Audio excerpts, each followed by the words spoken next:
The anointing of David from 1 Samuel 16.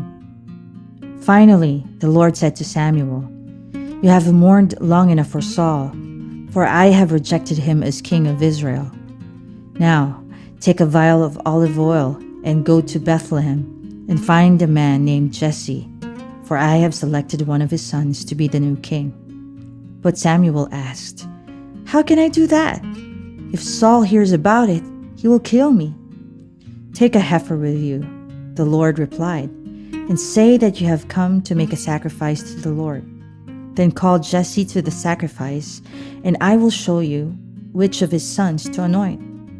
So Samuel did as the Lord had told him to. When he arrived at Bethlehem, the elders of the city came trembling to meet him. "What's wrong?" they asked. "Why have you come?" But he replied, "All is well. I have come to sacrifice to the Lord.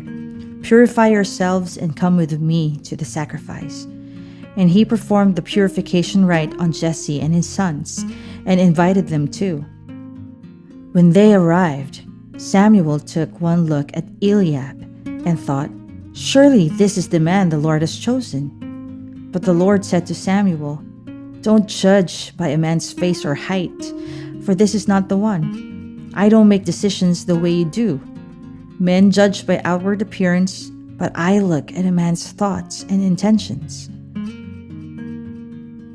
Then Jesse told his son Abinadab to step forward and walk in front of Samuel. But the Lord said, "This is not the right man either." Next, Jesse summoned Shammah, but the Lord said, "No, this is not the one." In the same way, all 7 of his sons presented themselves to Samuel and were rejected. "The Lord has not chosen any of them," Samuel told Jesse. "Are these all there are?" "Well, there's the youngest," Jesse replied, "but he's out in the fields watching the sheep." "Send for him at once," Samuel said, "for we will not sit down to eat until he arrives." So Jesse sent for him. He was a fine-looking boy, ruddy-faced, and with pleasant eyes. And the Lord said, "This is the one. Anoint him." So as David stood there among his brothers, Samuel took the olive oil he had brought and poured it upon David's head, and the Spirit of Jehovah came upon him and gave him great power from that day onward. Then Samuel returned to Ramah. But the Spirit of the Lord left Saul, and instead, the Lord has sent a tormenting spirit that filled him with depression and fear. Some of Saul's aides suggested a cure. "We'll find a good harpist to play for you whenever the tormenting spirit is bothering you," they said. "The harp music will quiet you, and you'll soon be well again." "All right," Saul said, "find me a harpist." One of them said he knew a young fellow in Bethlehem, the son of a man named Jesse, who was not only a talented harp player, but was handsome, brave, and strong, and had good solid judgment. "What's more," he added, "the Lord's with him."